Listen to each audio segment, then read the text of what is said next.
Good afternoon. Good afternoon. I heard you behind me. Good afternoon, those in front of me. Good afternoon. We, on behalf of the Homewood Community Development Corporation, I would like to welcome you to Homewood as we begin a new era in community cooperation and development in Homewood. For those of you who don't know, I am Reverend Samuel Ware. I'm the Executive Director of Building United Southwestern Pennsylvania. I have been given the honor and privilege today to speak for the members of the Collborative. The members of the Collborative who are behind me are in alphabetical order: Community Empowerment Association, Homewood Concerned Citizens, Homewood Renaissance Association, Operation Better Block, Rosedale Block Cluster, Save Ray Street. Did I think OBB? Yes. OBB. So those are the organizations that are part of the Collborative, and we are here to say there's a new day. We know there have been many efforts in the past to do collaborative work at Homewood. So we stand on the shoulders of all those who came before us and did work. But what sets us apart today is that we have our mayor, our state representative, and our councilman who are all in support of this effort and provide our resources, technical assistance to make this happen. So it is my pleasure and honor to introduce at this time the leader and the mayor of the city of Pittsburgh, Mr. William Peduto. Thanks, Reverend. And thank you for starting this historic moment off. I'm here to say thank you. I'm here to say thank you to the people that are behind me, the ones who made this a little bit different than announcements in the past. There isn't a head seat at the table. There's a round table. There are organizations that have led the fight to seeing a neighborhood revitalized and come back, doing so through a voice of the people who live here. And what we're here to do is empower that. It's a different model that's a bottom-up model that will come from Homewood, not a top-down model that will come from downtown. All right. And the goal is simple. Create the priorities. Say what they are. Map it out, street by street, house by house, and then put all of us to the test to make it happen. There are going to be developers that are going to be coming into Homewood. They're already coming in. They're already looking, and they're looking to invest by the busway. Soon they're going to start coming down Homewood Avenue, down to Frankstown Avenue, in an area right around here. And they'll either come in with an agenda of what they want to see and divide a community, or a community will have a plan and say, this is what we see, and we'll find the developers to do it. We're choosing the second way to do it. So we stand here at a pretty historic day. And this is the one mission that we all have to realize that we take from it. There have been people who've struggled. There have been people who've lived through some of the hardest times in this neighborhood, both residents and businesses. We have to make sure that they have a place at the table for the good times, because they're on the horizon. We just need to make sure that we have the plan in place that gives them that seat at the table too. Reverend, thank you for pulling this all together. All right. I cannot take credit for pulling this all together. It's a collective effort. And as the mayor said, it's not, no one at the head of the table. It's a round table. So we make decisions together, we give input together, and we have but one agenda, that whatever happens benefits the residents of Homewood, not somebody else. We have an agreed upon order for those who will come next. And so next, who will speak to you will be State Representative Ed Gainey.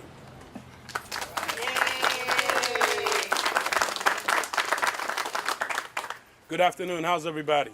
Right. You know, there's two things that makes this historic in Homewood, and I want to talk about both of them. One is, it's a beautiful day whenever we can tear down stereotypes. We've always been stereotyped that we can't come together and we can't work together. Inside the community, we know that's been a lie. Outside the community, they have always tried to say we can't work together. Well, today, what you see standing behind me is the group of organizations and community leaders that have come together to put a plan together to help revitalize, save lives, and increase the peace in Homewood Brushing. Today, they deserve a standing ovation. Please give them a hand. I honor them and I commend them because it's through their effort that they got this done. So that's one thing that's great about this today. We've just torn down a stereotype that wasn't true and placed it with the true reality of Homewood Brushing. The second thing that makes this historic is the commitment that we have from the mayor to work with this group, to make sure that this group is at the table as we begin to plan the new revitalization of Homewood. I can't remember the last time we've had that level of cooperation from a leader of the city. See, I'm often reminded that all leadership starts at the top. So at the top, everything is pushed down. And to see Homewood getting its just due today because they came together and the mayor backed what they've done in terms of their unity, we are going to move forward to rebuild Homewood Brushing today. Today I thank you. Today I thank you, the media, because you're the third pillar in this. We have to change the perception of Homewood Brushing. And we need your help. See, we need you to come not only on days that we're having press conferences, but when the library is having something, when the Homewood Children's Village is having something, when something positive is happening in Homewood, we need you. We need you to help us change the image of Homewood Brushing. Together, we can do it. As we move forward, I look forward to seeing you, and I thank you. And Homewood, I can't hear you. Homewood, thank you.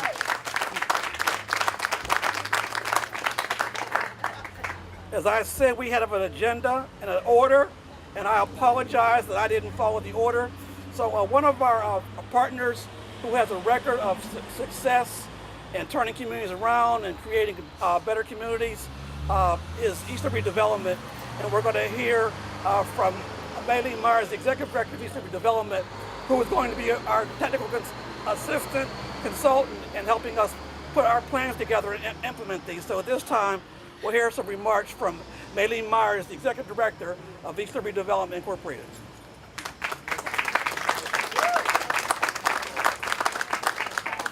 It was my intentions to follow Ed Gainey in his opening remarks because it's a real tough act to follow.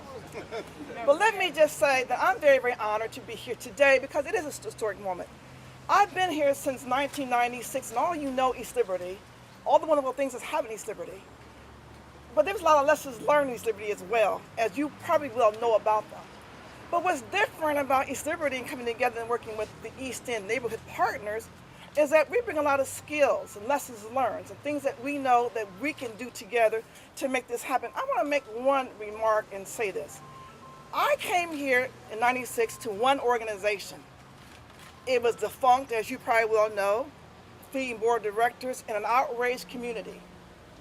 We thought of something together to make it work. And one of the things we had to do was get past our differences because all we had was ourselves. The same thing in Homewood, all they had were the organizations. At least they had 6 more than I had. And when you imagine 6 more organizations working together, how quickly you can turn things around. It took me almost 20 years, can imagine together with our technical skills and the support of our mayor. I want to thank Bill because he was always a good council person in East Liberty Development. In the times I didn't have anybody. But the key here is partnerships. It's not going to happen with one organization. It takes all of us together to bring our skills together. So first lessons learned is partnerships. And we're going to talk about how that's going to work. There is enough resources going around. It's never the money, guys. It's collaboration and bringing people together to make a difference. Now, it took me and a community plan to get my act together. A community plan is a strong plan. But a plan we all have to support to make it work. It can't be done in pieces. It can't be done in silos. We have to ask ourselves that if it's not working, how do we come together? So today, for me, reminds me of 1996 all over again. Coming out, coming together, putting aside our differences. You know, I had to swallow hard to shake the hand of the Stateside Coalition. I had to cross the boundaries to say together as friends, we're going to make it work. Look at East Liberty today. And that's because of the partnership we have going on here.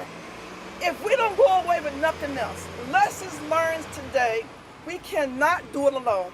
We need a community, we need our groups, we need all the institutions to come together. And yes, it's your time. It happened for East Liberty. And I'm standing here today and say, yes, it can happen. Success can happen. And I applaud this community for coming together because I'm here. I stand here today because it's not about East Liberty. It's always been about the East End. And that means all the East End groups should come together, not just East Liberty Development, all of us, to make this thing happen. And thank you very much.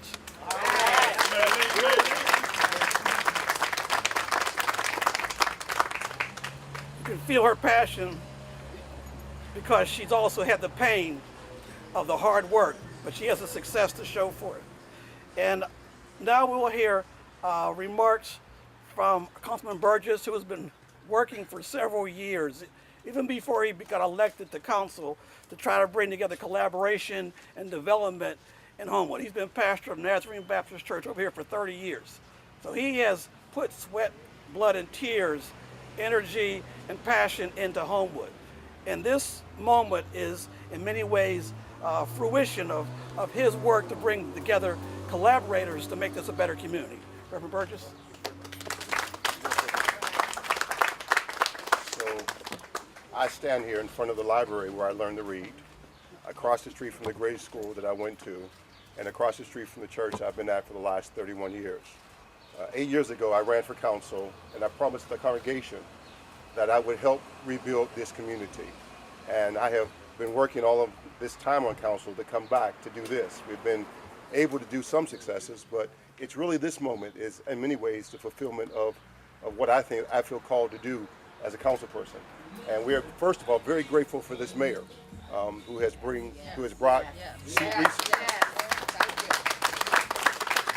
grateful for this mayor who has brought resources and the ability of us to come together and has made a promise. So when we come together, a couple things are going to happen. My task is to kind of talk to you a little bit about its structure. The Collborative has formed. East Liberty Development is its technical assistant agency. And then we will bring together all the resources of the city with Ed Gainey, hopefully all the resources of the state and federal to be able to do two things. First of all, to do some quick, low-hanging fruit. There are some projects that we can do very quickly in the midst of doing a comprehensive plan that will hopefully guide all the development moving forward. So it pretty much is a two-pronged approach. Create the community plan, get the quick wins now, and then have a longer range, full-fledged development opportunities. I want to thank the members of the Collborative. We've eaten donuts together. We've eaten donuts together, coffee together. We've met over the last year. We've worked all of our differences together. And what you see now with all the people here gathered is one fist coming together to rebuild this community. And the last thing I will share with you is something the mayor told me privately, and hopefully he won't mind me saying it. We talked, and I said to him, I said, you know, I like for us to put some stuff in the ground and, you know, have something significant in the next 5 years. He said, oh, Rev, that's too long. That's too long. He said, I want to see stuff now. I want to see the community built now. And so we're going to work with him and all the community together in this big collaborative. And it takes more than just even us. We invite everybody, the corporate community, the foundational community. We invite all of them to come together and work with us, like-minded, so that we can rebuild this community into a better place to live, work, and worship in. So I thank you very much for the Collborative. This is really your time. Thank you for a moment just to say thank you for being a part. Let me be a part. Now, we will take a few questions. This is not like the presidential debates, but we will entertain some brief and cogent questions. Anyone has any? I have a question. Ladies first.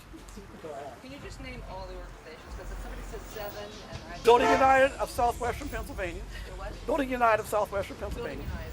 Community Empowerment Association. Homewood Concerned Citizens Council.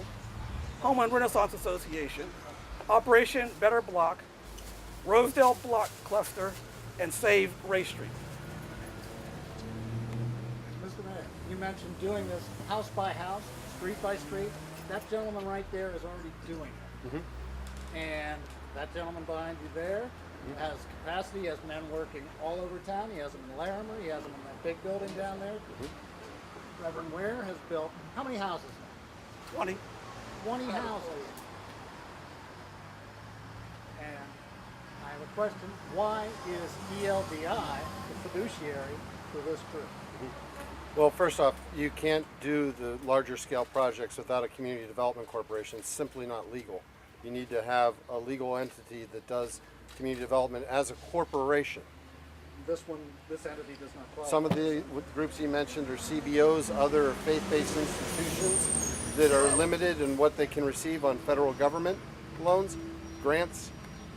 We need to have one organization that has as its advisory all the groups that are doing it. And in that sense, and there's some legal criteria with that as well, with board makeup, the ability then to use that institution to be able to be the organization that can get the funding so that Reverend Ware isn't talking about dozens, but 120. That Dina Blackwell isn't doing 4, but 40. That Jerome isn't working on just parts in areas, but an entire community plan. Every one of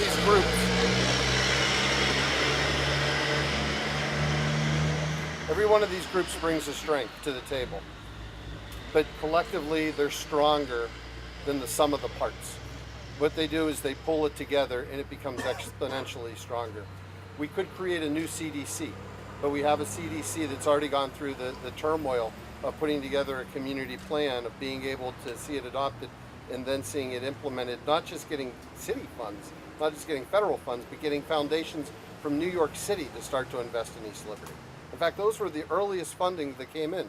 Before the city ever funded East Liberty, the foundations locally and nationally already saw the potential that was there. We want to bring all of that to the table, all the resources. People even from locally that understand the potential of this great neighborhood, that want to be a part, that need that vehicle to be able to do it. I was in those meetings from 1995 to 1998. And we sat, it took us a year till we got to this point, when it wasn't which group would be in charge, but that every group was in charge, that nobody was in charge, that it was all, and then that plan, that first community plan that came out of East Liberty became the blueprint. We went away from it, and we went away for a little bit, but now we're back on track with it. And the benefit that you see is just the ribbon cutting we had the other day, where you have one of the hottest housing markets in the city, but the building that was built for affordable housing and public assisted housing, as well as market rate housing. And so you stay committed to the plan, you figure out the way to do it, and use an organization that has the ability to bring the funds in. I'd like to also, Rick, can you come up for a minute? Please? Sure, go ahead. Chris, just to give you some more detail, there's two things, and I'm gonna let Ricky talk about more of ELDI and the partnership, because I think your question is critical. Right. I think that your point is critical, but I think you need to understand how we came in. First and foremost, when you look behind me, it's the unity of these groups to not give up their identity, but to come together, and to come together in a way that says, listen,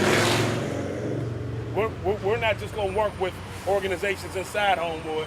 Since we have the commitment from the mayor, we're also not worried about reaching out outside of Homewood to get TA.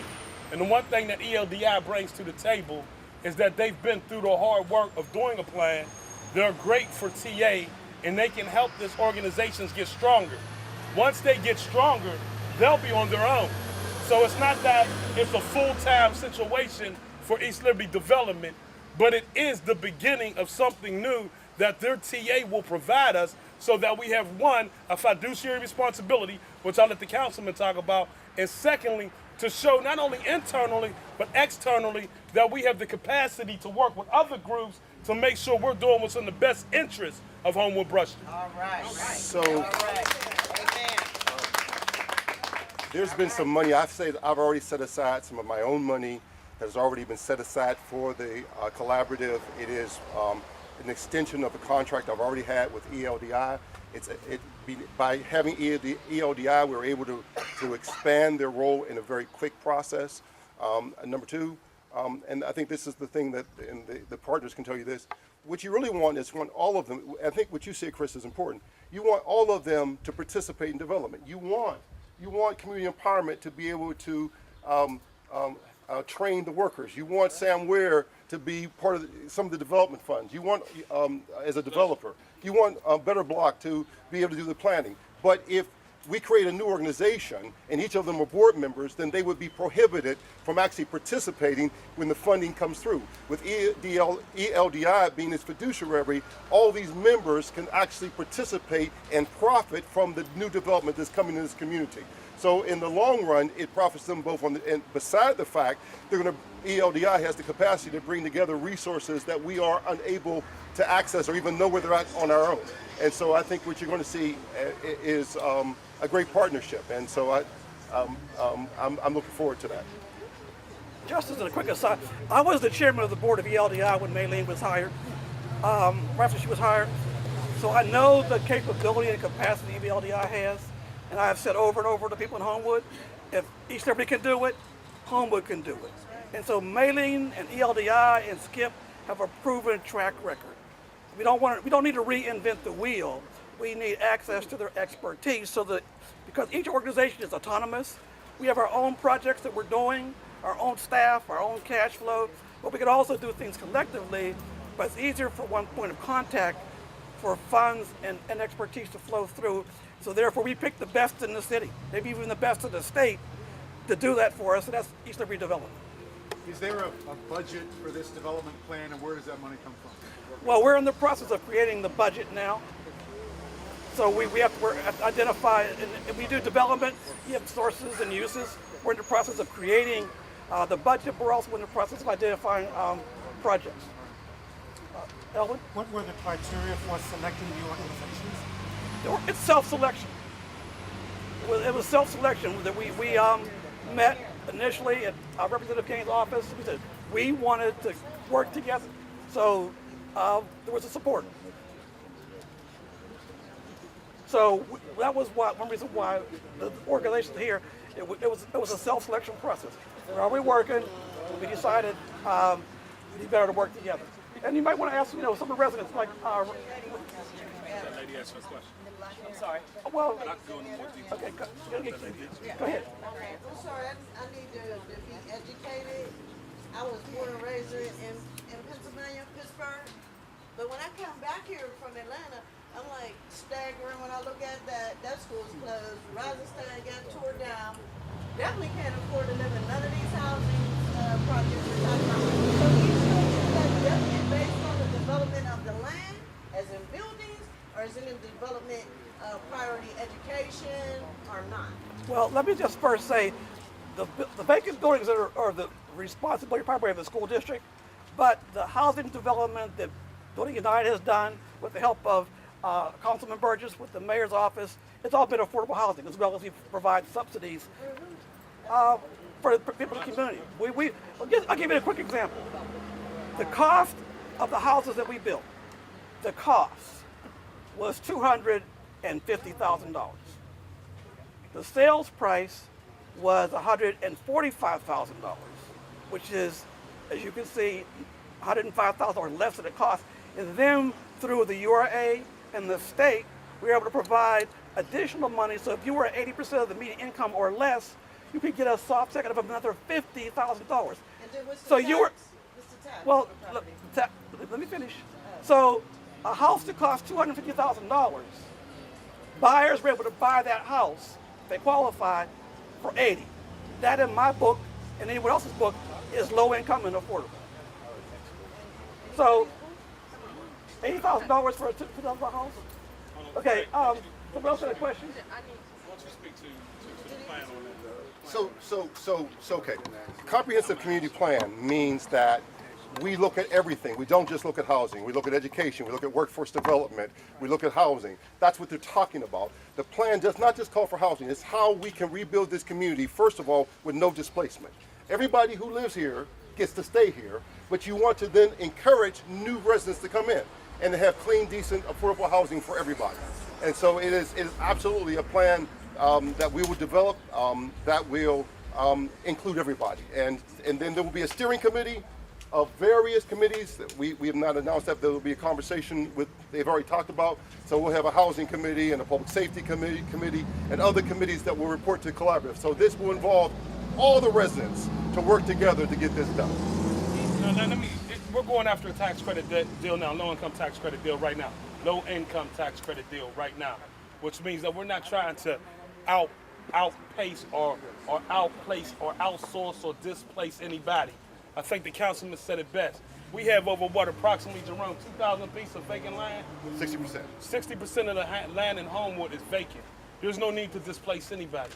If we're able to get this low-income tax credit deal, what it'll do is help us to build low-income tax housing units that will be good for the community. So we're not outpricing people out of the community, but the reality is this: Homewood has to be redeveloped. See, if we don't begin to put something into Homewood, not only from the human, which is the mind, but also economically, then we're not going to see our community excel. But We I'm know that. saying, you know, we're dealing with the racial issue, right? They say there's certain things that we need to put in front of ourselves. It can't be the same thing and think that you're going to get a different outcome, right? So I see urban redevelopment start with the tearing down and the closing up. I'm 56, so I know the process. I know what it appears to be. I know what they say when they meet, but I know the start of it is when all the schools start to close, all the buildings become vacant, boarded up, gunfire. I know this myself. So I'm not thinking urban redevelopment is East Liberty. I'm thinking urban redevelopment is Rosenstein. That's how it comes, the light comes on in my mind. So then you start dealing with the process of the politics, and that's what I want to know. Who can knock on doors in this community and not be scared to death for real? Me. Okay. Me. That's what Me. I'm here. I've done it. I've done it. This gentleman here, this lady, all these organizations, we do. This is what we do. We do, my sister. We do. Okay. We do. Well, We do. we appreciate your concern, but the reason why we came together is to deal with those issues. And we have one of the residents of the community is also a member of the Collaborative, lives right down the street. Ms. Shirley Fuller, we'd like to give her an opportunity to tell you what her perspective as a resident. Good afternoon. My name is Shirley Fuller. I'm the president of the Homewood Concerned Citizens Council, and we are a council of residents, stakeholders, homeowners, business owners within the Homewood community. As our mayor has spoken, our city council person has spoken, and our state representative has spoken. Development starts with the residents. Development starts with the residents. Homewood did not get like this yesterday. This was a process.